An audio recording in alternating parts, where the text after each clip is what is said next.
దేవుని నామమునకు మహిమ కలుగును గాక. ప్రభువునందు ప్రియులరా, మన ప్రభువు రక్షకుడును అయిన క్రీస్తు యేసు పరిశుద్ధ నామములో మీ అందరికీ శుభములు. ఈరోజు 28వ తేదీ ప్రత్యేకించబడిన దినము. మరి ఒక దినము దేవుడు మన జీవితంలో అనుగ్రహించి ఉన్నాడు. ఆయన గొప్ప దేవుడు.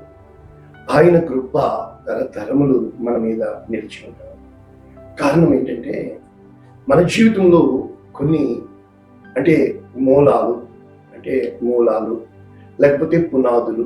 ఉదాహరణకి పునాదులు పాడైపోగా నీతిమంతులు ఏమి చేయలేరు. ఎలాగంటే, ఈ మాట నేర్చుకునే ముందు, ఇప్పుడు చెట్టు ఉంది కదా, చెట్టు ఎదిగే కొద్దీ ఒదుగుతుంది. అది మనందరికీ తెలుసు. అంటే ఆ చెట్టు వేళ్ళు లోపలికి వెళ్తూ ఉంటాయి. కరెక్టే. కానీ ఈ చెట్టు ఎంత పెద్ద వృక్షమైనా కూడా అది ఎదురుగాళ్ళకి తట్టుకుంటుంది.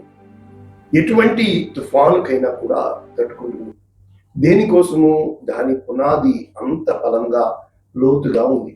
అయితే ఈ గ్రౌండ్ ఉంది కదా, ఎప్పుడైతే ఈ చెట్టు ఉన్న గ్రౌండ్ ఒక పక్కన డొల్ అయిపోయింది అనుకోండి, అది బ్యాలెన్స్ తప్పి ఒక పక్కకి ఒరిగిపోతుంది. ఎప్పుడైతే పక్కకు ఒరిగిందో ఆ మొత్తం చెట్టు మహావృక్షము కూలిపోతుంది. కారణం ఏంటి? పైనంతా బాగుంది, లోపలికి ఉంది వేరు, కానీ ఆ పైన పట్టుతుంది చూడండి. అంటే ఎగ్జాంపుల్కి స్టాండింగ్ ఫ్యాన్ ఉంది కదా, పైనంతా రాడ్ చాలా బాగుంది, ఆ ఫ్యాన్ మెయిన్ ఇంజిన్ మోటారు బాగుంది, కింద ప్లేట్ అంతా బాగుంది, ప్లేట్ స్టాండ్. కానీ ఈ రాడ్ ఎందులో అయితే స్టాండ్ అవుతుందో, ఫిక్స్ అవుతుందో, ఇక్కడ అది నిలబడ్డం బట్టి ఆ బరువు కాయలేక ఇది చిన్న బ్రేక్ ఇస్తే ఈ స్టాండ్ ఇలా ఉరిగిపోతుంది. కారణం ఏంటి? ఇంకా చెప్పాలంటే, మన బిల్డింగ్, మనము కట్టిన గృహము బలంగా దిట్టంగా ఉంటుంది. కానీ ఆ పక్కన ఒక పక్కన గొయ్యి తవ్వామనుకోండి, లేకపోతే తుఫాను వలన, లేకపోతే ఏదో వలన ఒక పక్కన, అప్పుడు ఎప్పుడైతే సపోర్ట్ లేదో, అంటే ఈ మేకు కొట్టినప్పుడు దిట్టమైన చోట అది బలంగా ఉండాలి అంటే, బలము మేకులో ఉన్నంత మాత్రాన కుదరదు, వృక్షంలో ఉన్నంత మాత్రాన కుదరదు, ఆ ఫ్యాన్ స్టాండ్ లో ఉన్నంత మాత్రాన కుదరదు, ఆ యొక్క బిల్డింగ్ లో ఉన్నంత మాత్రాన కుదరదు. అది దేని మీద పునాది వేయబడుతుందో, సెటిల్ అవుతుందో, ఆ గ్రౌండ్ బలముగా దిట్టంగా ఉండాలి. అప్పుడు మాత్రమే అది పైకి దిట్టంగా ఉండగలుగుతుంది. అంతే కదా. అంటే ఇప్పుడు కూడా గ్రౌండ్ అనేది ముందు మనం వర్క్ చేయాలి. విత్తనం వేసేటప్పుడు అంతే కదా, గ్రౌండ్ని వర్క్ చేయాలి. అంటే మనము చిన్నప్పుడు కొట్టేవాళ్ళం, దింసా పెట్టి కొట్టేవాళ్ళం, కానీ ఇప్పుడు ఇవన్నీ మెషినరీ అయిపోయింది. సో నేను చెప్పడానికి ప్రయత్నిస్తుంది ఏంటంటే, పైన ముఖ్యం కాదు, కింద ముఖ్యం కాదండి, అన్నీ ముఖ్యమే. అంటే మనలో ఉన్న ప్రేమ ఎత్తు ఎంత ఎదుగుతున్నామో లోతు అంతే ఉండాలి. అదే సమయంలో పొడుగు, వెడల్పు, అంటే అందుకే 4 డైమెన్షన్స్ అన్నారు. అంటే పొడుగు, వెడల్పు, ఎత్తు, లోతు. ఎందుకు ఈ 4 చుట్టుకొలతలు అయినాయి అంటే, ఒక స్థలానికి, ఒక స్థానానికి, మన జీవితంలో ఒక ఉన్నతమైన స్థితికి వెళ్ళడానికి గల కారణము బహుశా మన అంతస్తులు కాదేమో, బహుశా మన పునాదులు కాదేమో, మనము ఉన్న ఆ స్థలము, ఆ ప్రతి పరిస్థితి కారణం కావచ్చు. అంటే ఈ రోజున మన జీవితంలో ఏమి అనుకుంటున్నామో, ఏది ఆశపడుతున్నామో, అది ఖచ్చితంగా మనము అలాగే అవుతాం. ఇది సత్యం. కానీ ఏమి అవ్వాలనుకుంటున్నామో, ఏమి చేయాలనుకుంటున్నామో, ఏమి కావాలనుకుంటున్నామో, ఏది పొందుకోవాలనుకుంటున్నామో చాలా జాగ్రత్త పడాలి. ఎంతగా జాగ్రత్త తీసుకోవాలి అంటే, ప్రారంభించడము చాలా సులభము, కానీ మధ్యలో వదిలేస్తే ఏం కాదు. కానీ వదిలేసినందుకు బాధ లేదు. ప్రారంభించావు కదా, ఇంతకాలం వ్యర్థమైపోయిందే, అదేముంది, కొంతకాలమే కదా. కాదండి, తిరిగి ప్రారంభించాలి. అంటే 8వ నెల ముగిసిపోతుంది, 2027వ సంవత్సరం క్యాలెండర్ సిద్ధపరుస్తున్నాం. అంటే మన జీవితాల్లో ఇంకొక 365 సంవత్సరాలు, అంటే 365 రోజుల పుస్తకము మన జీవితంలో దేవుడు అనుగ్రహించబోతున్నాడు. నూతన సంవత్సరం దయా కిరీటంగా. అయితే మిగిలి ఉన్న ఈ 4 నెలలు, September, October, November, what ever can happen, ఏమైనా జరగచ్చు. బహుశా దేవుని కార్యాలు, దేవుని ద్వారాలు నీ ఎదుట తెరవచ్చు. తెరవడు అని ఎవరన్నారు? ఖచ్చితంగా దేవుడు ద్వారము తెరవడానికి సిద్ధంగా ఉన్నాడు. దేవుడు మేలు చేయడానికి సిద్ధంగా ఉన్నాడు. ఎందుకు వదిలిపెట్టాడు అంటే, నీవు వదిలిపెట్టేయడానికి దుష్టుడు తొందర పెడతాడు. నీవు వదిలిపెట్టకుండా ఆ మూలాన్ని నిజంగా అంటే దేని విషయంలో ప్రారంభించావో, దేని కోసం నీ జీవితాన్ని ప్రారంభించావో, ఏ లక్ష్యము సాధన చేయడానికి నీవు ప్రారంభించావో, ఎందుకు వదిలేయాలా? ప్రయత్నిస్తే పోలా. అంటే ఈ రోజున మనము అటువంటి మూల రాయి, లేకపోతే పునాది రాయి, లేకపోతే ఆది అంటే ఆది, అంతం మన చేతుల్లో ఉండదుగా. అయితే ఆది మాత్రం ఖచ్చితంగా మన చేతుల్లో ఉంటుంది. అంటే ప్రారంభము మన చేతుల్లో ఉంటుంది, ముగింపు మన చేతుల్లో ఉండదు. అయితే కొనసాగింపులో మాత్రము అనుక్షణము, అందుకే వాక్యం చెప్తుంది, విశ్వాసమునకు కర్త కొనసాగించువాడైన యేసు వైపు చూచు. అంటే ఎప్పుడైతే మనము ఒకటి లక్ష్యం పెట్టుకున్నామో ఆ లక్ష్యము యేసయ్యను చూడాలి అంట.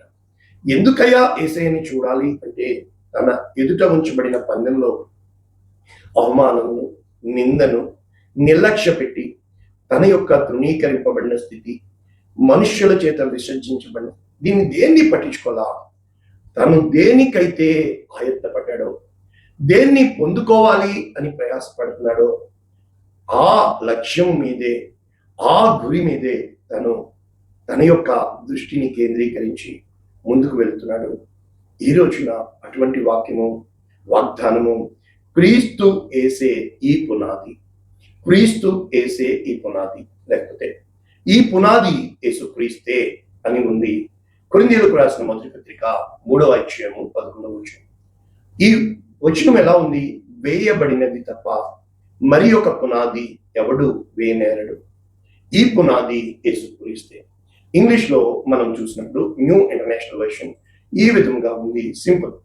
For no one can lay any foundation other than the one already laid. అంటే ఏదైతే పునాది ఆల్రెడీ ఉందో ఇంకొక కొత్త పునాది వేయడం అనేది జరగని పని, విచ్ ఈజ్ జీసస్ క్రైస్ట్. ఆయన యేసుక్రీస్తు అని ఇక్కడ రాయబడి ఉంది.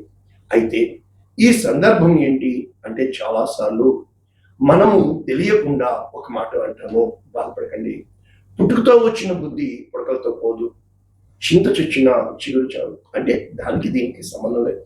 అంటే ఏమో ప్రతి దానికి నేను గమనించి మీకు తెలియపరుస్తుంది ఏంటంటే, మనము ఏది చేసినా దానికి రూట్ ఈ మధ్య నేర్చుకున్నాం. మనం రూట్ మనలో ఉన్న నమ్మకము, లేకపోతే మనలో ఉన్న చిన్న వ్యాపకాయంత వెర్రి కారణమవుతుంది.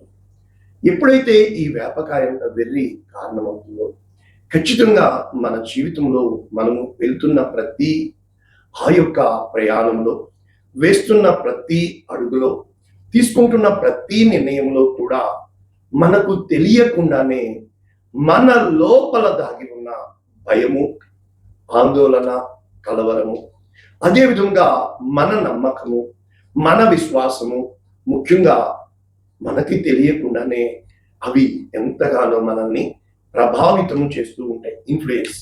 అయితే ఈ రోజున ఈ పునాది ఏంటి అసలు, ఇక్కడ పౌలు గారు ఏం చెప్పడానికి ప్రయత్నిస్తున్నారు అని మనం చూసినప్పుడు 3వ అధ్యాయం 1వ వచనం ఈ విధంగా, సహోదరులారా ఆత్మ సంబంధులైన మనుషులతో మాట్లాడినట్లు. అంటే ఆత్మ సంబంధులు, శరీర సంబంధులు. ఇక్కడ 2 విషయాలు మనం చూస్తున్నాం కొరింథీయులకు రాసిన మొదటి పత్రిక 3వ అధ్యాయంలో. ఆత్మ సంబంధులు, శరీర సంబంధులు. అంటే ఈ శరీర సంబంధులు క్రీస్తు నందు పసిబిడ్డలే అని మాట్లాడవలసి వచ్చింది. అంటే ఎప్పుడైతే ఈ పసిబిడ్డలతో బలము చాలకపోయినందున, దేనితో పెంచారంటున్నాడు? మిమ్మల్ని అన్నముతో పెంచలేదు, కానీ ఏమన్నారు? మిమ్మల్ని పాలతోనే పెంచుతారు. అంటే పాలు తాగే స్థితిలోనే. కనుక చాలా విషయాల్లో బాధపడకండి. ఎందుకంటే 3 విషయాలు నా వాక్యంలో ఉండాలి. 1 కేర్, మీ మీద శ్రద్ధ, జాగ్రత్త. రెండవది ఎడ్యుకేట్, అంటే మిమ్మల్ని ఖచ్చితంగా వాక్యంలో ఎదిగేటట్లు మీకు నేర్పించబడేటట్లు చూడాలి. మూడవది సింపుల్, రెస్పాన్సిబిలిటీ, అకౌంటబిలిటీ. నా బాధ్యత, నా మనస్సాక్షిలో దేవునికి నేను లెక్క చెప్పాలి. అంతేకాని లైకుల కోసం, షేర్ల కోసం నేను చేయకూడదు.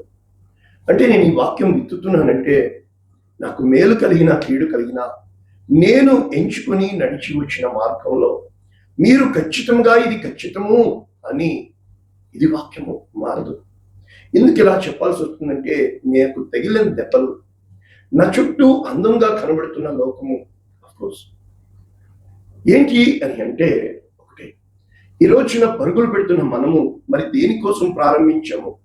మూలపాఠం ఏంటి? అందరూ ఇటువైపు పరిగెడుతున్నారు, మనం ఎందుకు ఒంటరిగా మిగిలిపోతున్నాం? మనం ఎందుకు ఎక్కడున్న వాళ్ళం అక్కడే ఉంటున్నాం? అంటే ఏం లోపం వస్తుంది తెలియట్లేదు కదా.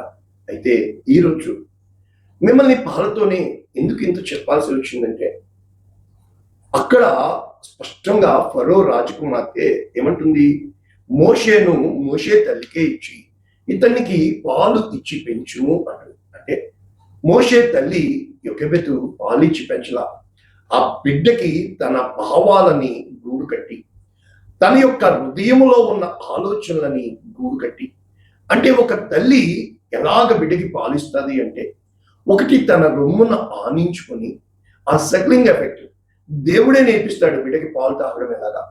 కనుక ఆ బిడ్డ పాలు తాగుతున్నప్పుడు తన రక్తము అంతా కూడా, అనగా తన యావత్తు ప్రాణము, తన యావత్తు జీవము ఆ బిడ్డలోకి పోస్తూ, అంటే ఆ బిడ్డ ఎదుగుదలకి, ఆ బిడ్డ జీర్ణం చేసుకోవడానికి మాత్రమే కాకుండా తల్లి కలలు కంటూ తన చుట్టూ ఉన్న ఊహాలోకంలో ఆ బిడ్డ ప్రయోజకుడై ఆ బిడ్డ గొప్ప కార్యాలు చేయాలని, ఆ విధముగా అమ్రాము ఏమో తండ్రి పేరు, యొకెబెతు తల్లి పేరు, ఈ యొక్క మోషేకి పాలిస్తూ, ఎందుకంటే 3 నెలలు దాచలేక తను చేసిన టెక్నిక్ ఎప్పుడైతే దేవుడు అంగీకరించి ఉన్నాడో, ఇంత గొప్ప దేవుని కోసం నా 3 బిడ్డల్ని నేను నాయకులుగా సిద్ధపరుస్తున్నాను అని చెప్పి ఆ తల్లి పాలు బీజముగా వేసి, ఆ తల్లి ఆలోచనలు, ఆశయాలు పునాదిగా వేసి ఆ బిడ్డల 3కి ట్రైనింగ్ తర్ఫీదు ఇచ్చి పెంచింది యొకెబెతు వంటి తల్లి. తర్వాత సలోమి అని ఉంటుంది, యేసుప్రభు గారి ఆ యొక్క యాకోబు యోహానుల తల్లి. మనం చూసినప్పుడు అంటే మన జీవితంలో ఆ ఎదుగుదల కంటే ఆ తగిన నిర్ణయం తీసుకోవాల్సి వచ్చినప్పుడు రెబ్కా యాకోబుని పంపుతుంది ఏశావుకి బదులుగా. అంటే ఆ డిసిషన్, ఆ నిర్ణయమే పునాది. ఆ పునాది ఆ మూల పురుషుడు అని చెప్తూ ఇక్కడ పాలతో పెంచి తిని, ఎందుకు అంటే ఇక్కడ మనం చూసినప్పుడు ఎంతగా మనము కన్నీటితో ఉన్న పాటలు పాడినప్పుడు అందరూ కన్నీటితో నింపబడతారు. తల్లివి నీవే, తండ్రివి నీవే అన్న పాటలు మనకి ఎక్కువ. అంటే మనకి మనము పసిబిడ్డలుగా ఆ ప్రేమను పొందుకోవడానికి తెలియకుండా ఇష్టపడుతూ ఉంటాము. ఎప్పుడు కూడా మనం ప్రేమను పొందుకోవడంలో పసిబిడ్డలుగా ఉంటాము, కానీ నిర్ణయాలు చేయడంలో మాత్రము ఎందుకు ఇది పనికి రావట్లేదో తెలియదు. అయితే ఇక్కడ శరీర సంబంధులు అంటూ కారణము, ఒకడు నేను పౌలు వాడను, ఒకడు నేను అపొల్ల వాడను అని చెబుతున్నప్పుడు, నేను నాటి తిని అపొల్లో నీళ్లు పోసాను, కానీ అభివృద్ధి కలుగు చేసిన వాడు దేవుడే కదా. అంటే మాలో ఏమీ లేదు, కానీ జీతం ఇచ్చేవాడు దేవుడే కదా. మేము దేవుని జత పని వారమై ఉన్నాం కదా. దేవుడు నాకు ఇచ్చిన కృప చొప్పున నేను చేశాను కదా, కానీ పునాది క్రీస్తు యేసే. ఇది సందర్భము. అయితే పునాది క్రీస్తు యేసే. మరి ఎన్ని పునాదులు ఉన్నాయి? కరెక్ట్ కదా. మొదటి పునాది ఆది పురుషుడు, మనందరికీ తెలుసు, ఆదాము. ఈయన మొదటి ఆదాము, మనందరికీ తెలుసు. కడపటి ఆదాము క్రీస్తు యేసు ప్రభువారు, కడపటి ఆదాము. అంటే 2 పునాదులు ఉన్నాయి, మొదటి ఆదాము, కడపటి ఆదాము. అంటే మొదటి ఆదాము నందు అందరూ ఏ భేదము లేదు, పాపము చేసి దేవుడు అనుగ్రహించు మహిమను పొందలేకపోతున్నారు. అయితే కడపటి ఆదాము ఏ భేదము లేదు, అందరూ పాపులే, కానీ క్రీస్తు యేసు పునాదిగా ఉండి మనల్ని కృప ద్వారా ఆయన విమోచిస్తున్నాడు. ఎలాగా మనం చూసినప్పుడు ఇక్కడ ఒక వాక్యం చూడడానికి వస్తే సో సింపుల్. హెబ్రీలకు రాసిన పత్రిక 6వ అధ్యాయము, ఇంగ్లీష్ లో we will leave the elementary lessons అని ఉంటుంది. అంటే తెలుగులో నిర్జీవ క్రియలను విడిచి మారు మనస్సు పొంది, అంటే మూల పాఠములు అను పునాది మరల వేయక, ఏ పునాది అని మనం చూసినప్పుడు దేవుని అందరి విశ్వాసము, బాప్తిస్మము, కూర్చిన బోధ, హస్త నిక్షేపణ, మృతుల పునరుద్ధానము, నిత్యమైన తీర్పు. ఈ 4 సబ్జెక్టులే కాకుండా మనము క్రీస్తు యేసును గూర్చిన మూలోపదేశం అంటే ఎలిమెంటరీ లెసన్స్ మాని సంపూర్ణుల మగుటకు మనం ముందుకు వెళ్ళాలి. అంటే మెచ్యూరిటీ. అంటే ఈ మెచ్యూరిటీలోకి వెళ్ళాలి అని అంటే మరి విశ్వాసంలో ఎదగాలి కదా. అంటే ఎప్పుడైతే నీ ఫామ్ అంటే ఈ మోటివ్స్ నీలో స్ట్రాంగ్ గా ఉంటాయో అప్పుడు నీవు పైకి ఎదగలవు. అదే కదా బేస్ లో నేర్చుకున్నాము. అది దాన్ని బేస్ అంటారు, ఎయిర్ బేస్. అంటే ఆ బేస్, ఆ ల్యాండింగ్ ప్రాపర్ గా ఉండాలి. ఎప్పుడైతే ఇలా ఉందో ఇక్కడ ఇంకొక వాక్యం మనం చూసినప్పుడు ఎఫెసీయులకు రాసిన పత్రిక 2వ అధ్యాయము 20వ వచనం, క్రీస్తు యేసే ముఖ్యమైన మూలరాయి ఉండగా అపోస్తలుడు ప్రవక్తలు వేసిన పునాది మీద మీరు కట్టబడుచున్నారు. అంటే ప్రతి కట్టడము అంటే మన జీవితాలు ప్రభువునందు పరిశుద్ధమైన దేవాలయం అంటే మనము ఆత్మ మూలముగా దేవుని నివాస స్థలమై ఉండుటకు కట్టబడుచున్నాం. ఎలా? మొదటి ఆదాము, కడపటి ఆదాము. అయితే ఈ పునాది రాయి ఎప్పుడు కూడా ఎలా ఉండాలి మనందరికీ తెలుసు కదా. ఈ పునాది రాయి అనేది మూల రాయి, corner stone, the main stone. ఏమంటున్నాడు యెషయా గ్రంథము 28వ అధ్యాయం 16వ వచనం, ప్రభువగు యెహోవా ఇలాగూ సెలవిచ్చున్నాడు, సియోనులో పునాదిగా రాతిని వేసేవాడు. అంటే దేవుడే ఆ మూలరాయి. ఓకేనా? సో ఈ మూలరాయి ఏంటంట? పరిశోధించబడాలి. 2 అమూల్యమైన తలరాయి, బహుస్థిరమైన పునాది అయిన మూలరాయి విశ్వసించేవాడు. అంటే ఇదంతా కూడా ఎప్పుడూ కూడా నీ బేసు చాలా స్ట్రాంగ్ గా ఉండాలి. ఎంత స్ట్రాంగ్ గా ఉండాలి అంటే అది దిట్టముగా పరిశోధించబడి అమూల్యమైనదిగా.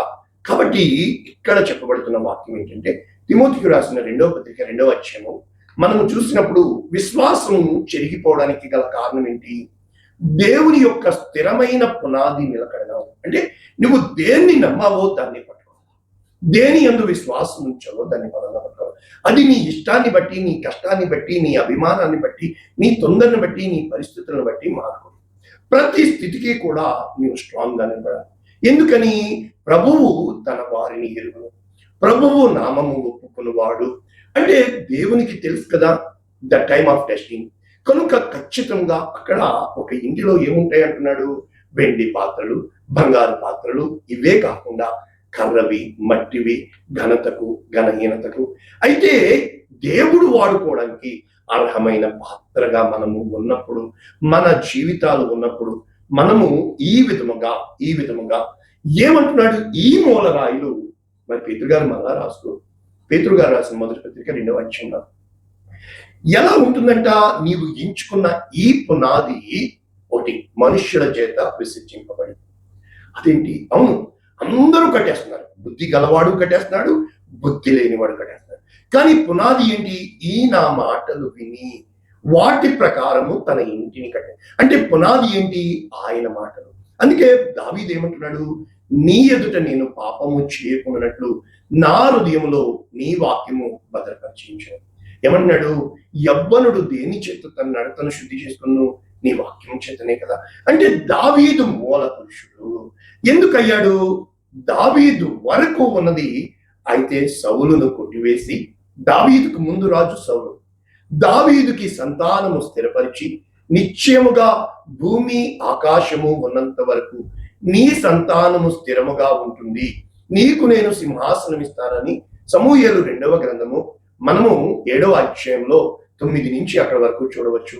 నేను సౌలుని కొట్టివేసినట్లు నా కృప నీకు దూరము చేయను అని దావీదు మూల పురుషుడైపోయాడు. అందుకని మన మూల పురుషుడకు దావీదు అంటే ప్యాట్రియార్క్, మూల పురుషుడు.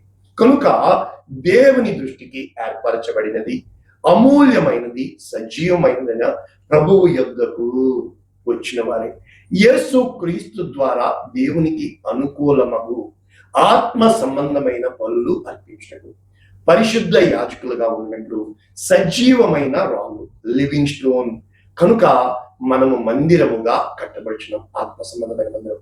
ఇక్కడ కోట్ చేస్తున్నాడు యెషయా 28:16 వాక్యము, నేను ముఖ్యమైన మూలరాయి, సీయోనులో విశ్వసించువాడు కలవరపడడు. కనుక మనల్ని చీకటిలో నుండి ఆశ్చర్యకరమైన తన వెలుగులోనికి దేవుడు తీసుకొచ్చాడు. తరతరములకు నిబంధన దేవుడు ఎప్పుడు చేస్తున్నాడు తెలుసా? ఈ ఆదాము తరమంతా గతించిపోయింది, హనోకు ఎక్కి వెళ్ళిపోయిన తర్వాత నోవాహు వచ్చాడు. అప్పుడు జలప్రళయం ముగిసిన తర్వాత ఆదికాండము 9:9, నేను మీ తదనంతరము మీ సంతానముతో మీతో కూడా బ్రతికి ఉన్న పక్షులు, పశువులు, వృక్షాలు, జంతువులు, జలచరములు నిబంధన స్థిరపరుచుచున్నాను. ఇక ఎన్నడూ భూమిని నాశనము చేయను. నిబంధనకు గుర్తు మేఘములో నా ధనస్సును ఉంచున్నాను. ఇక తర్వాత అబ్రాహాము దొరికాడు. అబ్రాహాముతో ఆదికాండం 15:1 దేవుడు స్పష్టంగా చెప్తున్నాడు, అబ్రామా, నేను నీకు కేడము, నీ బహుమానము అత్యధికమవుతుంది, భయపడకు. కారణం ఏంటంటే ఒకరోజు వచ్చింది అబ్రాము జీవితంలో. అక్కడ ఏం జరిగింది అని అంటే యెషయా గ్రంథము 51వ అధ్యాయం 1వ వచనం, నీతిని అనుసరించుచు యెహోవాను వెతుకుచు. నీతి అంటే ఏంటి? అబ్రాహాము దేవుని నమ్మెను, అది అతనికి. అంటే దేవుని మీద నమ్మకంతో నీ యొక్క జీవితాన్ని కట్టుకోవడమే పునాది. నా మాట వినండి, ఏ బండ నుండి నువ్వు చెక్కబడుతున్నావు, ఏ గుంట నుండి నువ్వు తవ్వబడుతున్నావు ఆలోచించు. తండ్రి అయిన అబ్రహాము సంగతి ఏమంటాడు? మిమ్మును కైనా సారా సంగతి. అబ్రహాము ఒంటరి అయి ఉండగా నేను పిలిచాను, ఆశీర్వదించి ఎక్కువ మంది అన్నట్లు ఇవి అన్ని నా జీవితంలో జరిగినాయి. సియోనును ఆదరించుచున్నాడు, పాడైన స్థలములన్నింటినీ ఆదరించి అరణ్య స్థలములను ఏదేను వలె చేయుచున్నాడు, తిరిగి యెహోవాతో. కనుక ఇక్కడ మనం ముగించుకుంటే ఆదికాండము 17వ అధ్యాయంలో ఆ నిబంధన వాగ్దానము దేవుడు స్పష్టంగా మన యొక్క అబ్రహాంతో చెప్తూ 99 ఏండ్ల వాడైనప్పుడు నేను సర్వశక్తి గల దేవుడను, నాకు నీకు మధ్య నా నిబంధన నియమిస్తున్నాను అని చెబుతూ సాగిలపడి ఉంటున్నా. నీవు అనేక జనములకు తండ్రి అవుతావు. అబ్రాము అనబడదు, నేను నిన్ను అనేక జనములకు తండ్రిగా నియమించుకుని. ఇవే వాక్యాలు ఆ చిట్ట చివరి పరీక్ష అయినప్పుడు నీకు ఒక్కడే ఉన్న నీ కుమారుని నీవు నాకు బలి ఇయ్యక వెనుక తీయనందున నేను నిన్ను ఆశీర్వదించి ఆకాశ నక్షత్రముల వలె సముద్ర తీరమందలి వలె నీ సంతానము నిశ్చయముగా నేను విస్తరింపచేస్తున్నాను. నీ మాట అంటే నీవు నా మాట వినినందున భూలోకంలోని క్షణముల నీవు నీ సంతానము వలన ఆశీర్వదించగలవు. కనుక ఆలోచించండి, మనము దేని మీద మన జీవితాన్ని కట్టుకుంటున్నాం? ఆ ముఖ్యమైన మూలరాయి దేవుని మీద నమ్మకం మీద కట్టుకోవాలి. మన నమ్మకాన్ని తుఫాన్లు కొడతాయి, వడగాళ్ళు కొడతాయి, ఎదురుగాళ్ళు కొడతాయి. నువ్వు తప్పు అంటాను, మేమందరూ బాగున్నాం కదా, కానీ ఒంటరిగా మిగిలిపోవాలి. కుమిలి ఆడవాళ్ళ మీరు చూసినాను, ఆదరించేవారు దొరకరు, ఆదరి చేర్చేవారు దొరకరు, గుండె పగిలి ఏడవాళ్ళ. ఏ రోజునైతే దేవుని వైపు మనం లక్ష్యం ఉంచుతామో, దేవుని యందు విశ్వాసం ఉంచుతామో, ఆయనకి సమస్తము సాధ్యం. ప్రార్థించాలి. పరిశుద్ధుల విత్తబడిన ఈ వాక్యము అనేక మందికి ఆశీర్వాదం. నీ కృపాహస్తాలకి తోడుగా, నీ ప్రేమకి మారురూపంగా మా జీవితాన్ని చేయమని, మా పట్ల శ్రద్ధ కలిగి ఉన్నాను. యేసునామములో దీవిస్తున్నాము. Amen. God bless you all. దేవుడు మిమ్మల్ని దీవించును.